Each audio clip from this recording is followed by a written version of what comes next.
नमस्कार दोस्तों, पीसीएस पाठशाला में आप सभी का स्वागत है।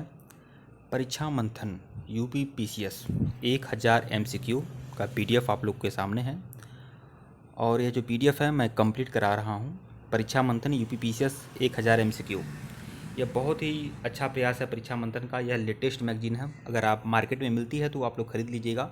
UPPSC mock test practice set, यह यूपीपीसीएस प्रीलिम्स के लिए है, लेकिन साथ ही साथ जो भी परीक्षाएं जीआईसी पीजीटी की परीक्षा मेंस की दिसंबर में होने वाली है, या फिर दिसंबर में ही आपका आरओ का एग्जाम है, जो भी आगामी परीक्षाएं हैं 2-3 महीने के अंदर, सबके लिए इंपॉर्टेंट है। और अन्य जो भी परीक्षाएं आगे भी रहेंगी उनके लिए भी इंपॉर्टेंट है। देखिए क्या खास है, यह मैं बताया भी था, तो यहाँ पर देख लीजिए।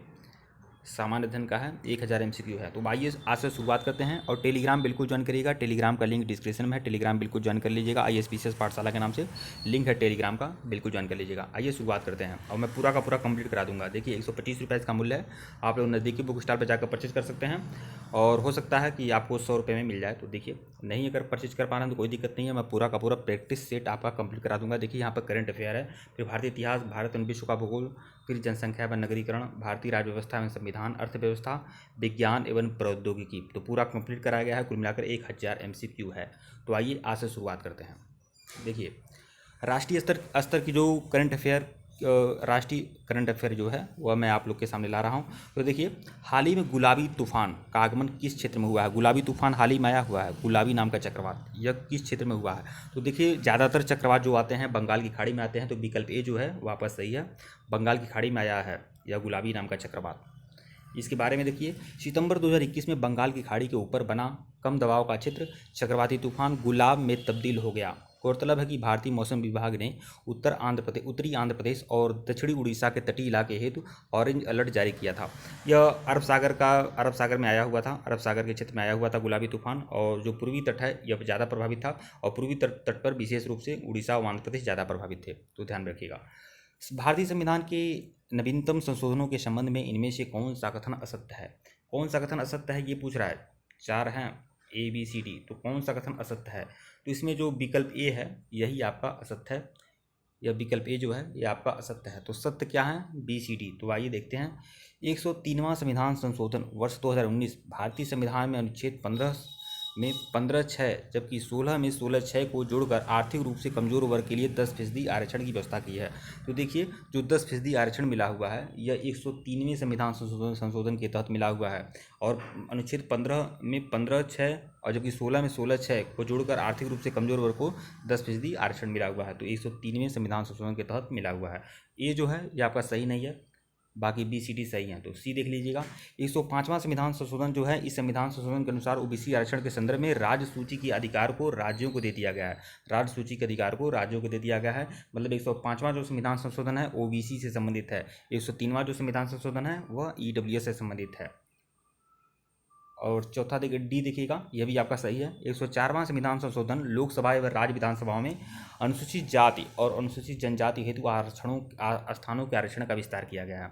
तो एससी एसटी का जो लोकसभा विधानसभा में आरक्षण होता है उसका विस्तार किया गया है। तो कुल मिलाकर यहाँ देख लीजिए, देखिए 103वां जो संविधान संशोधन है यह आपका 10% आरक्षण से संबंधित है, अनुच्छेद 15 और 16 में संशोधन किया गया है। 105वां जो संविधान संशोधन है जो ओबीसी आरक्षण के संदर्भ में है, राज्य सूची के अधिकार को राज्यों को दे दिया गया, यह भी सही है। और जो आपका 104वां है यह आपका लोकसभा और राज्य विधानसभा में अनुसूचित जाति और जनजाति के लिए स्थान के आरक्षण की बात की गई है। तो 3, 4, 5 आप अच्छे से देख लीजिएगा। बाकी जो 102 है ये आपका गलत है, क्योंकि यह वस्तु एवं सेवा कर की शुरुआत जो हुई है वह 102 नहीं बल्कि 101 से शुरुआत हुई है, 101वें संविधान संशोधन से, मतलब जीएसटी से। तो आइए इसकी व्याख्या देख लेते हैं। भारतीय संविधान के नवीनतम संशोधनों के संबंध में कथन ए असत्य है। वस्तु एवं सेवा कर की शुरुआत 101वें संविधान संशोधन के तहत हुआ है, बाकी तीनों विकल्प सत्य है, अतः विकल्प ए असत्य होगा। भारत का पहला वाटर प्लस शहर इनमें से कहाँ स्थित है? वाटर प्लस शहर कहाँ स्थित है भारत का? तो वह है इंदौर में। भारत का पहला वाटर प्लस शहर कहाँ स्थित है? इंदौर में। व्याख्या देखिएगा, भारत का पहला वाटर प्लस शहर जो है इंदौर में स्थित है। इंदौर कहाँ है? मध्य प्रदेश में। अगला प्रश्न देखिए, 100% कोविड-19 टीकाकरण प्राप्त करने वाला देश का पहला शहर, वह शहर जिसने 100% टीकाकरण हुआ है कोविड-19 का, तो वह शहर है भुवनेश्वर। भुवनेश्वर में 100% लोगों को टीका लग चुका है कोविड का। तो भुवनेश्वर जो है उड़ीसा की राजधानी है। घर घर गुणवत्तापूर्ण पेयजल उपलब्ध कराने वाला भारत का पहला शहर, तो घर घर गुणवत्तापूर्ण पेयजल उपलब्ध कराने वाला भारत का पहला शहर कौन है? तो वह है पुरी। पुरी जो है उड़ीसा में है, पुरी, यह भी उड़ीसा में है। तो 100% जो आपका कोविड-19 टीकाकरण था वो भुवनेश्वर था, और 100% घर घर गुणवत्तापूर्ण पेयजल उपलब्ध कराने वाला जो भारत का पहला शहर है वो आपका पुरी है। घर घर गुणवत्तापूर्ण पेयजल उपलब्ध कराने वाला भारत का पहला शहर पुरी है। भारत का पहला भारतीय विरासत संस्थान कहाँ स्थित है? भारतीय विरासत संस्थान कहाँ स्थित है? भारतीय विरासत संस्थान जो है ये आपका नोएडा में है, नोएडा में भारतीय विरासत संस्थान जो है नोएडा में है। भारत का पहला भारतीय विरासत संस्थान जो है नोएडा में बनाया जाएगा। भारत के किस शहर में देश का पहला खाद्यान्न एटीएम स्थापित किया जाएगा? खाद्यान्न एटीएम जो स्थापित किया जाएगा देश का, वह गुरुग्राम में स्थापित किया जाएगा, गुरुग्राम में, विकल्प सी। गुरुग्राम में भारत का पहला खाद्यान्न एटीएम स्थापित किया जाएगा। खाद्यान्न एटीएम मतलब इस तरह समझिए, जैसे एटीएम मशीन पे जाते हैं तो वहाँ पर से पैसे निकाले जाते हैं, वैसे एक खाद्यान्न एटीएम होगा जहाँ पर आटा, चावल, घी, तेल, नमक जो भी होगा, जो भी व्यवस्था होगी वह आपको मिल जाएगा। मतलब जो भी खाद्यान्न एटीएम में जो व्यवस्था होगी वह मिलेगा। अब जो भी हो, इनमें से कौन सा कथन असत्य है? कौन सा कथन असत्य है? ABCD दिया हुआ है, कौन सा कथन असत्य है? तो यहाँ पर देख रहे हैं उत्तर विकल्प डी जो है यह आपका असत्य है। बाकी सत्य जो है ABC है। तो ABC को देख लीजिएगा। अटलांटिक महासागर को पार करने वाली दुनिया की पहली मानव रहित पोत क्या है? अटलांटिक महासागर जो है यस के आकार का होता है, इसको पार करने वाली दुनिया की पहली मानव रहित पोत जो है मेफ्लावर 400 जो है यह जो है अटलांटिक महासागर को पार करने वाली दुनिया की पहली मानव रहित पोत है, मेफ्लावर 400। भी देखिएगा, भारत में कोविड-19 से संबंधित संपूर्ण टीकाकरण लक्ष्य पूरा करने वाला गांव क्या है? तो बियान गांव है। जो संपूर्ण टीकाकरण जो पूरा किया था भुवनेश्वर था, शहर, लेकिन यहाँ गांव की बात हो रही है। तो संपूर्ण टीकाकरण लक्ष्य पूरा करने वाला गांव कौन है? वह है बियान गांव। बियान गांव कहाँ है? लद्दाख में, जो केंद्र शासित प्रदेश है। भारत की प्रथम डिजिटल यूनिवर्सिटी कहाँ बनाई गई है? केरल में। तो ABC सही है, डी जो है गलत है आपका, क्योंकि डॉल्फिन अनुसंधान केंद्र जो है बंगाल में स्थित नहीं है बल्कि बिहार में स्थित है, तो ये आपका गलत हुआ। इसकी व्याख्या देख लीजिएगा। भारत का पहला डॉल्फिन अनुसंधान केंद्र बंगाल में नहीं बल्कि बिहार में स्थापित होगा। इनमें से कौन सा कथन असत्य है? यह ABCD दिया हुआ है, कौन सा कथन असत्य है ये आपको बताना है। तो देखिए, इसमें असत्य जो है ये आपका उत्तर आप जरूर देख लीजिएगा, विकल्प डी, यही जो है आपका असत्य है। तो सत्य जो है ABC है। तो देख लीजिएगा, एवरेस्ट पर चढ़ने वाले एशिया के पहले नेत्रहीन व्यक्ति कौन है? यह नेत्रहीन व्यक्ति हैं और एवरेस्ट पर चढ़ गए हैं, इनका नाम है झांग होंग। एशिया के पहले नेत्रहीन व्यक्ति हैं जो एवरेस्ट पर चढ़े हैं, उनका नाम है झांग होंग। पेपरलेस बजट पेश करने वाला भारत का देश का पहला राज्य क्या है? तो वह है उत्तर प्रदेश। पेपरलेस बजट पेश हुआ, डिजिटल बजट उत्तर प्रदेश में। विश्व का बड़ा स्टेडियम नरेंद्र मोदी स्टेडियम गुजरात में स्थित है। जो मोटेरा स्टेडियम था उसका नाम नरेंद्र मोदी स्टेडियम रख दिया गया है, गुजरात में स्थित है। तो यही आपका ABC जो है सत्य है, डी जो है गलत है, क्योंकि भारत का जो सर्वश्रेष्ठ नियोक्ता है ONGC नहीं है बल्कि NTPC है, NTPC। तो भारत का सबसे बड़ा नियोक्ता क्या है? ONGC नहीं है बल्कि NTPC है। इनमें से कौन सा कथन असत्य है? ABCD दिया है, कौन सा कथन असत्य है? तो जो A है, A मतलब ऊपर वाला जो है यही आपका असत्य है। तो जो असत्य होगा उसको तो ध्यान ही नहीं देना है। तो B देखिएगा, विश्व की BCD जो है सही है। तो विश्व की सिंगल डोज कोविड-19 वैक्सीन स्पुतनिक है। तो देखिए, विश्व की सिंगल डोज कोविड-19 वैक्सीन जो है वह स्पुतनिक जैसे मान लीजिए कोविशील्ड होता है, कोवैक्सीन होता है, तो यह एक ऐसी वैक्सीन है स्पुतनिक जो सिंगल डोज मतलब एक ही डोज में काम चल जाएगा, एक डोज लगवा लिए काम चल गया। बाकी कोविशील्ड है, कोवैक्सीन है, इसको 2 बार लगाना पड़ेगा। लेकिन स्पुतनिक जो है रूस की वैक्सीन है, ये स्पुतनिक जो सिंगल डोज है। भारत की पहली पॉड टैक्सी जो है नोएडा एयरपोर्ट से फिल्म सिटी तक चलाई जाएगी। नोएडा एयरपोर्ट से फिल्म सिटी तक चलाई जाएगी। विश्व की पहली लकड़ी का उपग्रह न्यूजीलैंड ने तैयार किया है। यह लकड़ी का उपग्रह है, न्यूजीलैंड तैयार किया है। उस उपग्रह का नाम है वीजा वुडसैट। वुड मतलब होता है लकड़ी, वीजा वुडसैट। तो ध्यान में रखिएगा आप लोग। तो यहाँ पर देखिए, 10 लाख की करेंसी जारी करने वाला विश्व का जो प्रथम देश है वेनेजुएला है। यहाँ अमेरिका दिया हुआ था। तो वेनेजुएला एक ऐसा देश है, बहुत ही आर्थिक संकट से गुजर रहा है, लेकिन उसके बावजूद भी 10 लाख की करेंसी जारी किया है वेनेजुएला ने। ध्यान रखिएगा। इनमें से कौन सा कथन स्थानीय लोगों को रोजगार में वरीयता के संबंध में सत्य है? ये देखिए 4 कथन दिया है, इसमें कौन सा कथन सत्य है? तो विकल्प डी मतलब उपरोक्त सभी, विकल्प डी जो है उपरोक्त सभी मतलब ए बी सी जो है तीनों सत्य हैं। तो आइए देखते हैं ए बी सी क्या कर रहा है। तो हरियाणा राज्य सरकार द्वारा, देखिए यहाँ पर कुछ क्षेत्रवाद हो गया है। हरियाणा, झारखंड, मध्य प्रदेश आदि, यह दो तीन चार राज्य हैं जो अपने राज्य के नागरिकों को नौकरियों में आरक्षण देने की बात कर रहे हैं, वो भी ज़्यादा 100%। तो देखिए यहाँ पर देखिए क्या है, हरियाणा राज्य सरकार द्वारा राज्य के 75% निजी क्षेत्र में, मतलब निजी क्षेत्र, सरकारी क्षेत्र नहीं, निजी क्षेत्र में जितनी भी नौकरियां होंगी उसका 75% जो होगा वह स्थानीय निवासियों को मिलेगा, मतलब हरियाणा के लोगों को मिलेगा। निजी क्षेत्र की 75% जो नौकरियां होंगी वह स्थानीय निवासियों के लिए आरक्षित होंगी। ऐसा कानून लाया गया है हरियाणा में। झारखंड में क्या, देखिए झारखंड विधानसभा में झारखंड राज्य के स्थानीय लोगों को रोजगार देने हेतु नियोजन विधेयक 2021 लाया गया, लेकिन वह पारित नहीं हो पाया। विकल्प सी देखिएगा, वर्ष 2020 में मध्य प्रदेश के मुख्यमंत्री शिवराज सिंह चौहान द्वारा राज्य की सरकारी नौकरियों में स्थानीय लोगों को 100% आरक्षण देने की बात की गई। मतलब मध्य प्रदेश में जो भी वैकेंसी निकलेगी सिर्फ और सिर्फ मध्य प्रदेश के लोग ही उसमें वैलिड होंगे। लेकिन पता नहीं क्यों तब सारे आवेदन जो होता है सारे हिंदुस्तान से ले लिया जाता है, और जब इस तरह से ऐसी है। हालांकि ऐसा नहीं होना चाहिए, उत्तर प्रदेश में सब लोग अप्लाई कर देते हैं। उत्तर प्रदेश गवर्नमेंट को भी इस विषय में जरूर सोचना चाहिए। व्याख्या देखिए, स्थानीय लोगों को रोजगार में वरीयता के संबंध में उपरोक्त सभी कथन जो है सत्य हैं। देखिए हाल ही में एसडीजी इंडेक्स और डैशबोर्ड द्वारा जारी तीसरे संस्करण के सूचकांक में कौन सा राज्य शीर्ष पर है? तो एसडीजी इंडेक्स जो होता है सतत विकास सूचकांक होता है, सतत विकास, इसको हिंदी में बोलते हैं सतत विकास सूचकांक। तो एसडीजी इंडेक्स या डैशबोर्ड द्वारा तीसरे संस्करण के सूचकांक में कौन सा राज्य शीर्ष पे है? तो केरल जो है एसडीजी इंडेक्स में शीर्ष पे है, केरल। विकल्प ए जो है सही है आपका, केरल। इसकी व्याख्या देख लीजिएगा। एसडीजी इंडेक्स एवं डैशबोर्ड द्वारा जारी तीसरे संस्करण के सूचकांक में केरल शीर्ष स्थान पर रहा है, हिमाचल प्रदेश देखिए एसडीजी इंडेक्स में केरल शीर्ष पे है, हिमाचल प्रदेश तमिलनाडु जो है दूसरे स्थान पे है, सिक्किम जो है चौथे स्थान पे है।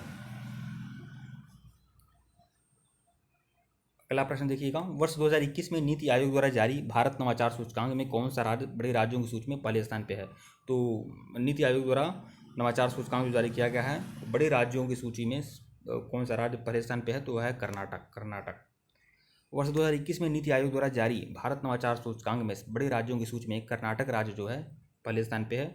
फिर उसके बाद आता है मतलब नवाचार सूचकांक में पहले स्थान पे कर्नाटक है, दूसरे स्थान पे जो है महाराष्ट्र है, और तीसरे स्थान पे है तमिलनाडु।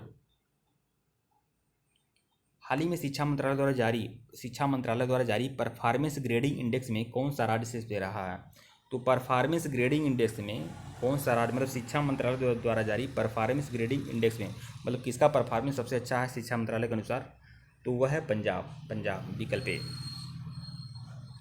तो देखिए शिक्षा मंत्रालय द्वारा जारी परफॉर्मेंस ग्रेडिंग इंडेक्स में पंजाब राज्य 929 मतलब 1000 में 929 स्कोर के साथ शीर्ष पर रहा है। उसके दूसरे स्थान पे जो है चंडीगढ़ है। पहले स्थान पे पंजाब है, दूसरे स्थान पे चंडीगढ़ है, और तीसरे स्थान पे तमिलनाडु है। ध्यान रखिएगा, 3 तक याद रखिए, कोई जरूरी नहीं है चौथा तक नहीं याद करना है। नई शिक्षा नीति के संबंध में इनमें से कौन सा कथन सत्य है? कौन सा कथन सत्य है शिक्षा नीति के बारे में, ये आपको बताना है। तो यह ए बी देख लीजिए, ए बी है और यहाँ सी डी है, तो इसका उपरोक्त सभी जो होगा वही सत्य है, उपरोक्त सभी। तो ए बी सी तीनों सही हैं। तो आइए देख लेते हैं। तो नई शिक्षा नीति के संबंध में कौन सा कथन सत्य है? तो उत्तर प्रदेश, उत्तराखंड समेत 8 राज्यों में मातृभाषा में इंजीनियरिंग की पढ़ाई कराई जाएगी। मतलब नई शिक्षा नीति के अनुसार यह व्यवस्था किया गया है कि उत्तर प्रदेश, उत्तराखंड सहित 8 ऐसे राज्य हैं जो हिंदी भाषी के हैं, वहाँ पर मातृभाषा में इंजीनियरिंग की पढ़ाई कराई जाएगी। उत्तर प्रदेश, उत्तराखंड सहित 8 ऐसे राज्य हैं जो जहाँ पर मातृभाषा में इंजीनियरिंग की पढ़ाई कराई जाएगी। मतलब इंजीनियरिंग में भी मातृभाषा होगा, जो स्थानीय भाषा है उसी में पढ़ाई कराई जाएगी। निष्ठा 200 के तहत शिक्षकों को तकनीकी प्रशिक्षण दिया जाएगा। निष्ठा 200 एक व्यवस्था है जिसके तहत शिक्षकों को तकनीकी प्रशिक्षण दिया जाएगा। आर्टिफिशियल इंटेलिजेंस की वेबसाइट लॉन्च की गई है, यह भी आपका मतलब उपरोक्त सभी जो है सही है आपका। पेगासस स्पाईवेयर के संबंध में इनमें से कौन सा कथन असत्य है? कौन सा कथन असत्य है? ये देखिए एक सिस्टम है, एक एप्लीकेशन है पेगासस, स्पाईवेयर के संबंध में कौन सा कथन असत्य है? असत्य कह रहा है, तो ये आपका विकल्प डी मतलब यही जो है आपका असत्य है, बाकी ए बी सी जो हैं सही हैं। तो आइए देख लेते हैं क्या है। पेगासस स्पाईवेयर कोई मैसेज या लिंक भेजे बिना ही किसी स्मार्टफोन या अन्य स्मार्ट डिवाइस को आसानी से हैक कर लेता है, यह सही है आपका। पेगासस स्पाईवेयर एक तरह का सॉफ्टवेयर प्रोग्राम है जिसका इस्तेमाल निगरानी के लिए किया जाता है। देखिए आमतौर पर यह जासूस यूज करते हैं। एक पेगासस एक समझिए कि एप्लीकेशन है या फिर सॉफ्टवेयर है, एक मतलब एक ऐसी डिजिटल तकनीक है जिसके तहत यह कार्य होता है, तो ये भी सही है। सी देखिएगा, पेगासस स्पाईवेयर आज दुनिया में सर्वाधिक इस्तेमाल होने वाला जासूसी हथियारों में से एक है। तो ए बी सी तीनों सही हैं। इसे तुर्की की सिक्योरिटी फर्म NSO ग्रुप ने निगरानी के लिए विकसित किया। देखिए तुर्की नहीं है, ये शायद इजराइल है, तो यही आपका गलत होगा, विकल्प डी। तुर्की नहीं, इजराइल है। देखिए पेगासस स्पाईवेयर के संबंध में विकल्प डी असत्य है, क्योंकि तुर्की नहीं, इजराइल ने इसे बनाया है। इजराइल की एक सिक्योरिटी एजेंसी है फर्म NSO ग्रुप, इसने विकसित किया है। दुनिया में सड़क दुर्घटनाओं में भारत का स्थान क्या है? सबसे ज़्यादा सड़क दुर्घटना होती है कहाँ होती है? तो जापान में होती है, याद रखिएगा। नहीं, दुनिया में सबसे ज़्यादा जो सड़क दुर्घटना होती है अमेरिका में होती है, उसके बाद जापान में होती है, उसके बाद तब भारत में होती है सड़क दुर्घटना। तो दुनिया में सड़क दुर्घटनाओं में भारत का स्थान क्या है? तो वह तीसरा स्थान है, तीसरा। इसकी व्याख्या देख लीजिएगा। दुनिया में अमेरिका और जापान के बाद भारत सड़क दुर्घटनाओं के मामले में तीसरे स्थान पे है। सड़क मंत्रालय ने इंटरनेशनल रोड फेडरेशन के वर्ल्ड रोड स्टेटिक्स 2018 की रिपोर्ट का हवाला देते हुए जानकारी दी थी। मतलब ये जान लें कि सड़क दुर्घटनाओं में भारत का स्थान तीसरा है और अमेरिका और जापान के बाद। केंद्रीय बजट में किसानों के लिए घोषित किसान रेल के संबंध में इनमें से कौन सा कथन सत्य है? किसान रेल के संबंध में कौन सा कथन सत्य है? तो ए बी सी दिया है और डी जो है उपरोक्त सभी। तो देखिए विकल्प डी सही है, मतलब उपरोक्त सभी।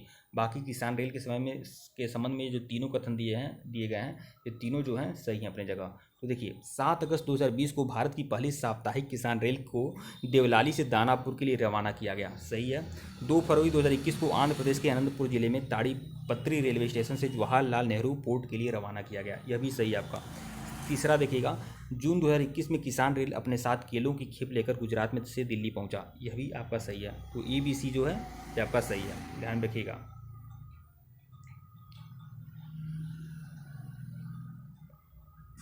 अगले प्रश्न पे आइएगा। आंध्र प्रदेश मंत्रिमंडल द्वारा राज्य की राजधानी को 3 अलग अलग स्थानों पर स्थानांतरित करने के संबंध में कौन सा कथन सत्य है? कौन सा कथन सत्य है बताना है। तो उपरोक्त सभी कथन सत्य हैं, विकल्प डी मतलब उपरोक्त सभी कथन सत्य हैं। तो देखिए अमरावती विधायी राजधानी, देखिए आंध्र प्रदेश की 3 राजधानियाँ बनी हैं। अमरावती जो है वह विधायी राजधानी है, जहाँ मतलब विधानसभा आदि है, विधायी राजधानी है। और तटवर्ती राजधानी जो है विशाखापत्तनम जो है वह आपका कार्यकारी राजधानी है, जहाँ पर कार्य होगा। और कुर्नूल जो है वह न्यायिक राजधानी बनी है। इस तरह से 3 राजधानियां आंध्र प्रदेश द्वारा बनाई गई हैं आंध्र प्रदेश के लिए। 27 दिसंबर 2019 को आंध्र प्रदेश मंत्रिमंडल ने राजधानी को 3 अलग अलग स्थानों पर स्थानांतरित करने का निर्णय लिया है। अगला प्रश्न देखिएगा, देश का पहला ट्रांसजेंडर विश्वविद्यालय कहाँ स्थापित कराया जाएगा? तो यह स्थापित कराया जाएगा कुशीनगर में, ट्रांसजेंडर विश्वविद्यालय कुशीनगर में बनेगा। व्याख्या देख लीजिएगा, देश का पहला ट्रांसजेंडर विश्वविद्यालय उत्तर प्रदेश के कुशीनगर जिले में स्थापित कराया जाएगा। विदित होगी यह विश्वविद्यालय अखिल भारतीय किन्नर सेवा ट्रस्ट के तत्वाधान में बनाया जाएगा। उल्लेखनीय है कि इस विश्वविद्यालय में कक्षा 1 से स्नातक की कक्षाएं संचालित कराई जाएंगी। तो आप लोगों ने देख लिया, यह सभी जो प्रश्न थे यह राष्ट्रीय स्तर के करंट अफेयर के प्रश्न थे जो कंप्लीट हुए हैं। और इसी तरह से परीक्षा मंत्र UPPSC 1000 MCQ जो है, जो PCS प्रीलिम्स के लिए मैं आप लोग को लिख के लिए ला रहा हूँ। लेकिन जो भी आगामी परीक्षाएं होंगी सबके लिए रामबाण है। तो परीक्षा होने तक इसे जरूर फॉलो करते रहिएगा, चाहे TRC PGT के लिए हो, चाहे फिर RO के लिए हो, चाहे UPPSC के लिए हो। इसको कंप्लीट मैं करा दूंगा और मैं जल्द इसका प्लेलिस्ट बना दूंगा। UPPSC 1000 MCQ परीक्षा मंत्र के नाम से प्लेलिस्ट बना दूंगा। प्लेलिस्ट को फॉलो करिएगा और सभी वीडियो को देखिएगा। डिस्क्रिप्शन में लिंक टेलीग्राम को बिल्कुल ज्वाइन करिएगा दोस्तों, और इस वीडियो को लाइक, इसको शेयर जरूर करिएगा दोस्तों। धन्यवाद आप लोग को।